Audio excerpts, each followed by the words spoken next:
Como seres humanos, una de las cosas que más le duelen al alma es el ser burlados o engañados.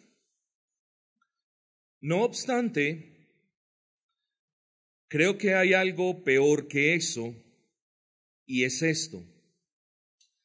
Hay algo que es peor que ser burlados y engañados, y hago referencia particular al vivir engañado. Vivir engañado es mucho peor que ser engañado. Vivir creyendo que algo es de una manera cuando en realidad no lo es, eso es terrible. Vivir creyendo, por ejemplo, que alguien nos ama cuando en realidad luego descubrimos que nunca nos ha amado. Vivir creyendo, esto es horrible y a muchas personas les pasa. Vivir creyendo que tenemos algo cuando en realidad nunca lo hemos tenido. Piense usted, por ejemplo, en la persona que ahorra, y esto lo conozco yo a primera mano, en la persona que se va para otro país y trabaja de mañana, trabaja en la tarde y en la noche, recoge plata, difícilmente come y todo su dinero lo envía a esta patria. Luego, después de 15 o 20 años, él ya dice, me voy a retirar, he trabajado mucho, he trabajado muchísimo, es tiempo de descansar. Y viene a Colombia y resulta de que todo el dinero que recogió en esos 15 años de trabajo se lo gastó sus familiares. No tiene nada. Noten esto, por 15 años él trabajó duro y creyó que tenía algo, pero vino a este país y se dio cuenta, no tengo nada. Vivió engañado 15 años, le toca seguir trabajando, no tiene ahorros, no tiene cómo vivir. Pero a pesar de eso, a pesar de vivir engañado, creo que hay algo peor. Me explico, es malo que nos engañen, es más malo vivir engañado, pero hay algo más malo que eso malo que hemos descrito, y es esto: morir engañados. Eso es peor. Es decir, no hay nada más malo que una persona sea engañado por un sistema filosófico o por filosofías huecas o por un humanismo que no le aporta ningún beneficio a su alma. Es muy malo que él viva engañado, pero lo peor que a esa persona le puede suceder es que muera engañado creyendo que tiene algo que no tiene. Eso es lo peor. Lo peor que le puede pasar a esa persona es que muera engañado creyendo que él es algo o ella es algo que en realidad nunca ha sido. Y hago referencia, por ejemplo, para que ustedes sellen la idea que les quiero transmitir, a los velorios. Piense usted en un velorio, todos hemos estado en un velorio. Y lo que más se escucha en los velorios es, pero bueno, gracias a Dios, está descansando en paz. Esas personas están engañadas, porque si quien ha muerto nunca puso su confianza en Cristo, si él nunca abrazó a Cristo, si él nunca vio sus pecados, nunca pudo haber sido perdonado por los pecados que él no vio y por los pecados que él no pidió ser perdonado. Esa persona murió engañada, murió creyendo que había un Dios que quizás le iba a dar una oportunidad después de la muerte. Murió creyendo que no iba a pasar nada con su alma, pero sí pasó. Y ahora está en el infierno. Y ahora su alma está bajo graves tormentos. Murió engañado. Por eso yo le digo a usted hoy, no hay cosa más mala que ser engañado, que vivir engañado, pero lo peor de todo es morir engañado. Morir creyendo en un Dios con D minúscula que no es el Dios de la palabra. Eso es lo peor que a un ser humano le puede pasar. Por tanto, lo que le quiero decir en este momento es que es prioridad para su alma conocer al único Dios vivo y verdadero.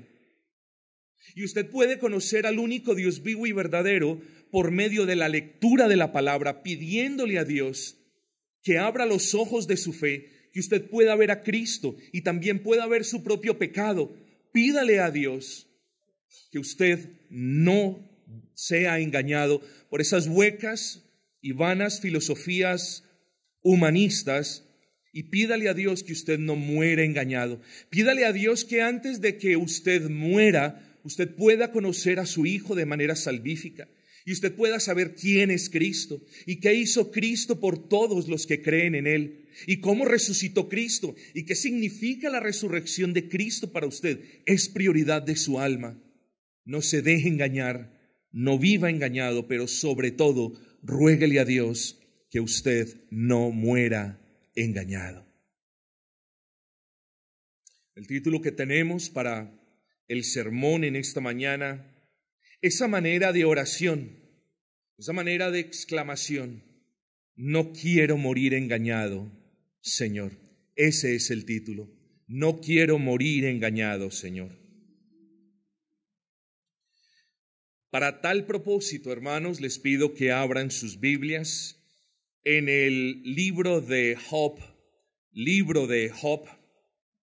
capítulo número 34, Job 34, versículo 32.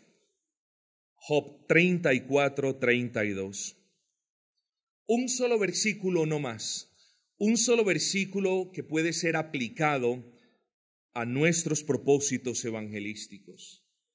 Dice la palabra del Señor: enséñame tú lo que yo no veo. Si hice mal, no lo haré más. Enséñame tú lo que yo no veo. Quizás usted ha cultivado una relación con un Dios que no es el Dios de la Biblia. Una relación en la que usted le sirve a ese Dios con D minúscula que es un ídolo y Él supuestamente le concede salvación y perdón de pecados. Bueno, tenga cuidado, porque si usted cree que ese Dios lo va a perdonar después de la muerte, usted está viviendo engañado. Si usted cree que ese Dios va a poner sus pecados debajo de una alfombra, también está engañado. Tenga cuidado, hoy le advierto, y no corra el gravísimo riesgo de continuar engañado, porque llegará un día donde le tocará partir de este mundo y ese día sus ojos serán abiertos y ese día se lamentará y ese día recordará las veces que usted escuchó el Evangelio y ese día también recordará las veces que usted despreció el Evangelio y ese día entenderá que todas sus obras y todo lo que hizo para nada sirvieron y ese día entenderá en un instante: viví engañado, creé dioses a mi imagen y semejanza. De hecho, quise engañarme a mí mismo. Me predicaron el Evangelio, pero preferí creer en un Dios que no es el Dios de la Biblia. Ya será muy tarde. Usted necesita entender que después de la muerte no habrán más oportunidades. La oportunidad que Dios le da a su alma está a este lado de la eternidad. Está mientras usted vive. Aproveche bien el tiempo y no permita, estimado amigo, continuar viviendo engañado. No espere hasta el día de la muerte para creer que en realidad Dios sí existe y que el infierno también existe y que las advertencias del sufrimiento por toda la eternidad sí eran ciertas. Cuidado con el engaño, cuidado con vivir engañado, pero sobre todo cuidado con morir engañado. Quiero hacerle una pregunta en este momento. Si a usted le duele que alguien lo engañe, por supuesto que a todos nos duele, ¿por qué querrá usted engañarse a sí mismo creyendo algo que no es? ¿Por qué querrá usted engañarse que va a estar con Dios en los cielos cuando aquí en la tierra usted despreció el evangelio de su Hijo? ¿Por qué querrá usted poner su esperanza en un Dios que perdona pecados después de la muerte, en un purgatorio que no existe. ¿Usted por qué va a tomar ese gran riesgo? ¿Por qué querrá usted vivir toda la vida engañado y toda una eternidad pagando las consecuencias de ese engaño? Yo espero que usted comprenda que si a usted no le gusta que lo engañen, hombre, tampoco le debe gustar vivir engañado, creyéndose algo que no es, pensando de usted algo que no es. Porque si por algo se conoce una persona que está engañada y que vive engañada, es que ella tiene una visión de ella misma diferente a lo que Dios ve en ella. Una persona que no ha creído en Cristo, Dios no la ve en Cristo, Dios la ve como un pecador. Y si una persona no ha puesto su fe en Cristo, si una persona no ha abrazado a Cristo para salvación, si una persona no ha venido delante de Dios con sus pecados, pidiendo en el nombre de Cristo que esos pecados sean perdonados, Dios, le repito, no la ve en Cristo. Y cuando Dios no ve a alguien en Cristo, esa persona tiene que pagar el precio por sus pecados. Esa persona no puede engañarse, y espero que aquí no exista nadie que crea de ella misma algo que no es. Usted no es justo. Las obras no lo hacen justo. Las misericordias que usted hace con los demás no lo hacen justo. Las penitencias religiosas menos lo hacen justo. Ni siquiera las cosas buenas como el orar, el servir lo hacen justo. El único que puede declarar una justicia sobre usted es el Padre. Y la única manera en la que esa justicia puede ser impartida es por medio de la fe que el Padre le da. ¿En quién? En la persona de su Hijo, en la persona de Cristo. Luego, no hay justicia, no hay reconciliación con Dios, no hay salvación, no hay perdón de pecados, no hay vida eterna, aparte de la justicia que el pecador puede recibir por gracia de Dios por medio de la fe. Y la fe no es algo que el pecador pueda producir en sí mismo. Luego, miren que le estoy señalando hacia la necesidad que todos los pecadores tienen de venir a Cristo a pedir perdón por los pecados. Pero tenemos un pequeño problema. ¿Cómo vamos a pedir perdón por los pecados si no vemos los pecados? Y ese es el gran punto con el pecador. Muchos de ellos no ven sus pecados. Muchos de ellos lo único que responden cuando uno proclama el evangelio: pero yo no soy malo, pero yo no mato, pero yo no violo, pero yo no robo, pero yo no hago esto. ¿Ven el punto? No pueden ver su pecado. Y cuando una persona no puede ver su pecado, no puede venir a Cristo. ¿A qué va a venir a Cristo? ¿A hablarle, a charlar con Él? Oh, no, Él necesita venir a Cristo a traer sus pecados. Pero de nuevo, si no ve sus pecados, ¿qué le va a traer? Y muchas de estas personas traen su propia justicia. Oh Señor, mira mis sacrificios, mira mi alabanza, mira mis obras de caridad, mira lo que he hecho, mira lo que no he hecho. Traen a Cristo su justicia, pero a Cristo no traemos nuestra justicia. Delante de Cristo traemos nuestros pecados. Y delante de Cristo nos humillamos para que nuestros pecados sean perdonados. Pero hay personas que viven engañadísimas. ¿Por qué? Porque no ven sus pecados. De ahí nuestro texto en el versículo 32. Enséñame tú. Esto es importante. Si no queremos vivir engañados, y mucho menos si no queremos morir engañados, tenemos que elevar esta oración en fe, de que solamente Dios puede abrir los ojos de nuestra fe, de que solamente Él puede enviar la luz de su Espíritu para que podamos ver los pecados. Eliú le dice: enséñame tú, oh Dios, lo que yo no veo. Así que esta es una petición que hacen solo aquellos que no quieren vivir engañados. Esta es una petición típica que brota del corazón de aquellos que no quieren seguir pensando de sí mismo algo que no son. Esta es la petición, queridos amigos, de alguien que no quiere que llegue el día de la muerte para darse cuenta que nunca tuvo salvación, que nunca justicia fue imputada, que nunca tiene a Cristo y que lo único que tiene es toda una eternidad por delante. Una eternidad de sufrimiento.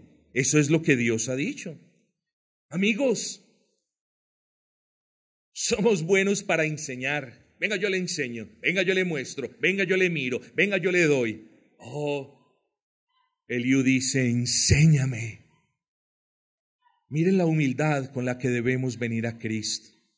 con la que debemos venir delante de Dios Padre. Enséñame.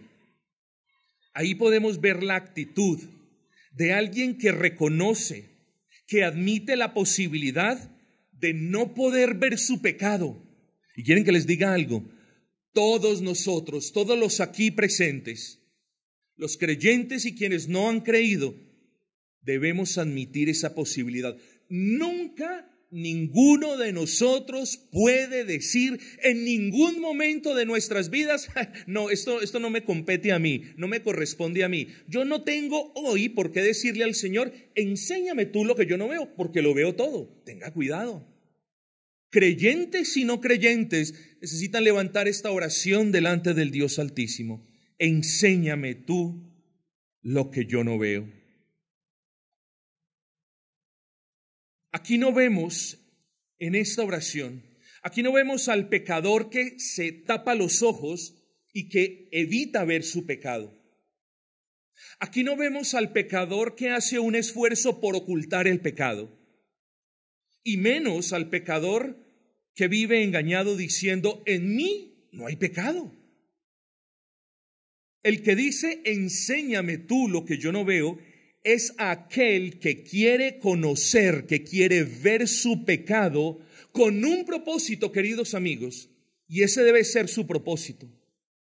Ese propósito es pedir perdón por los pecados. Aquí vemos precisamente a alguien que le pide a Dios que le abra sus ojos, que traiga la luz de su espíritu para poder ver sus pecados con el propósito de venir delante de Él, esgrimiendo esos pecados y pidiendo perdón por ellos.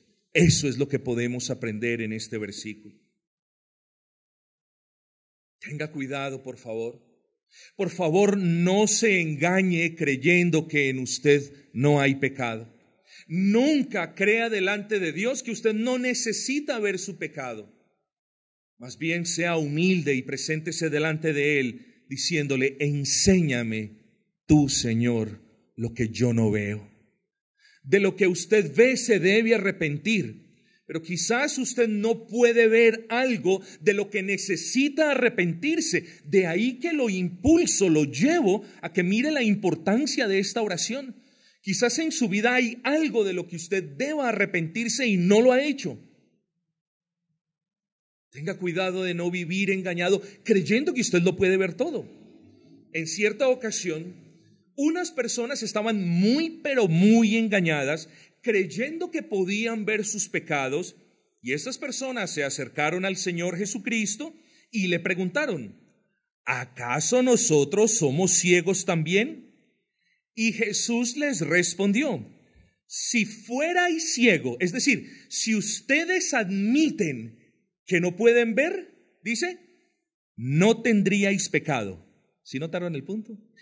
Mas ahora porque decís, vemos, vuestro pecado permanece. Estas personas tenían pecado, necesitaban arrepentirse de su pecado, pero vinieron delante del Señor Jesucristo diciendo, ¿acaso tú crees que nosotros estamos ciegos como Él? ¿O como Él estuvo? Tenga cuidado, porque existe pecado en aquel que dice, no hay en mí pecado. Yo veo que no lo hay. Pero el texto no solo dice, enséñame tú lo que yo no veo, sino que dice, si hice mal, no lo haré mal, no lo haré más. Aquí vemos no solamente la humildad con la que usted se debe acercar a Dios, enséñame tú, oh Dios, lo que yo no veo, sino que aquí estamos viendo el verdadero arrepentimiento con el que nos debemos acercar a Dios.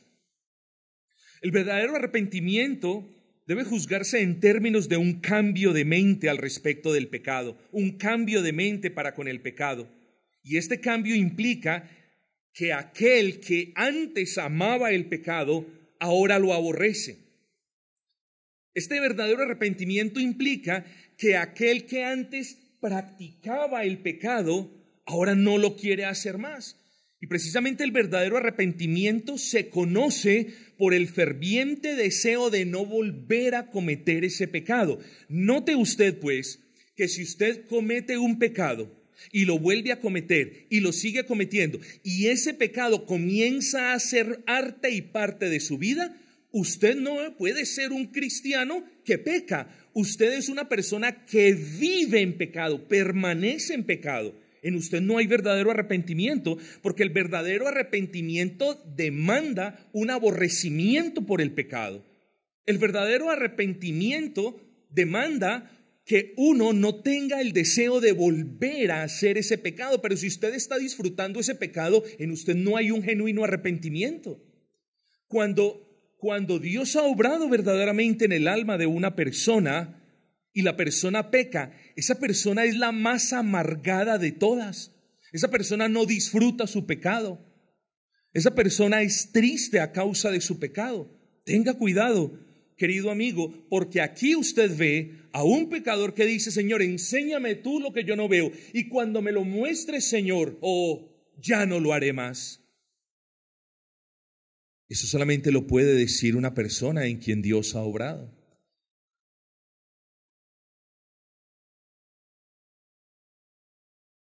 Ahora, quiero terminar simplemente diciendo lo siguiente. Usted necesita ver su pecado. La pregunta es: ¿cómo Dios me puede abrir los ojos para ver ese pecado? Porque yo no se los puedo abrir. Nadie le puede hacer el favor de abrirle sus ojos. Solamente Dios lo puede hacer. Y la manera en la que Dios abre los ojos de la fe de las personas, la manera como Dios quita la ceguera de las personas, como Él remueve la venda de los ojos del ser humano, es por medio de la palabra de Dios. Es por medio de la predicación del Evangelio.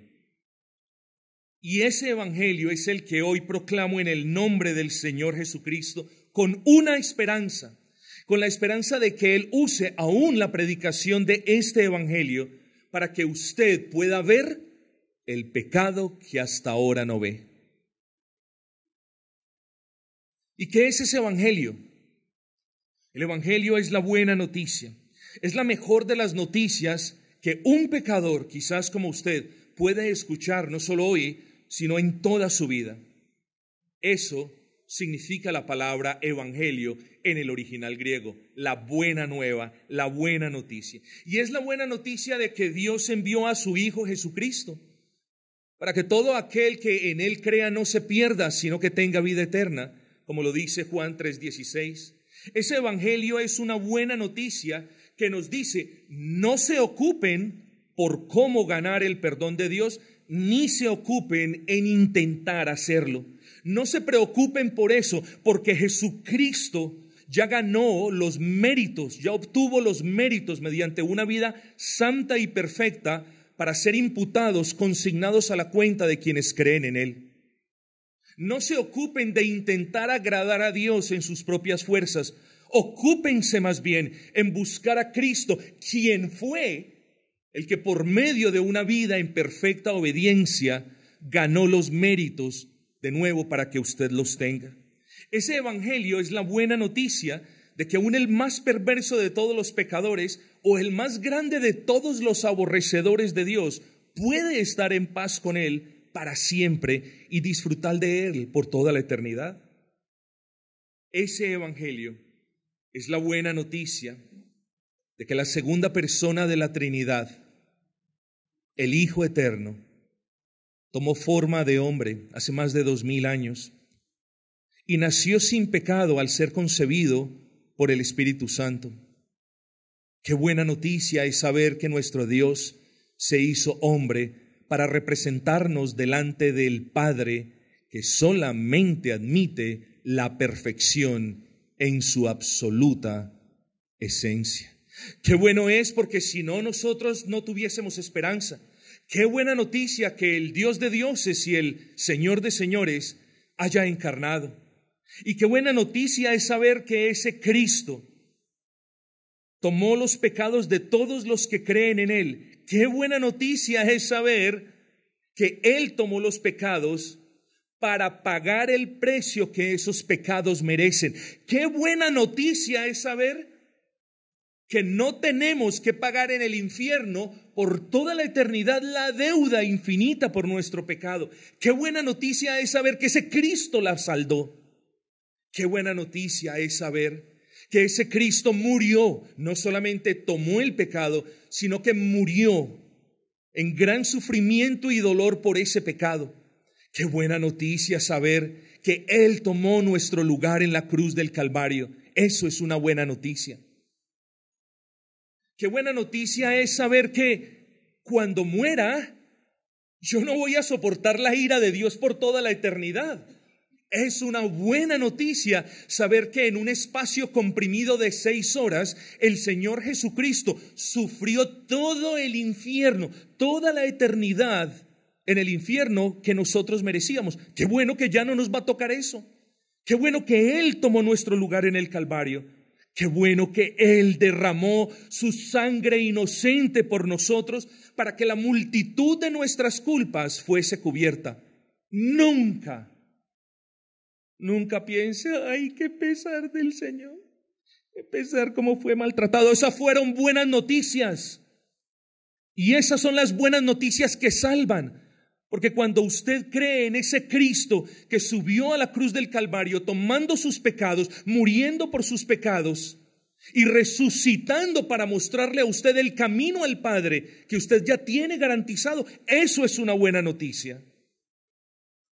Y ese es el Evangelio. Y solamente por la fe en ese Evangelio, usted tendrá perdón de pecados y reconciliación con el Padre y vida eterna. Tenga cuidado. No permita que pase un día más con la posibilidad de que usted esté profundamente engañado, creyéndose alguien que no es.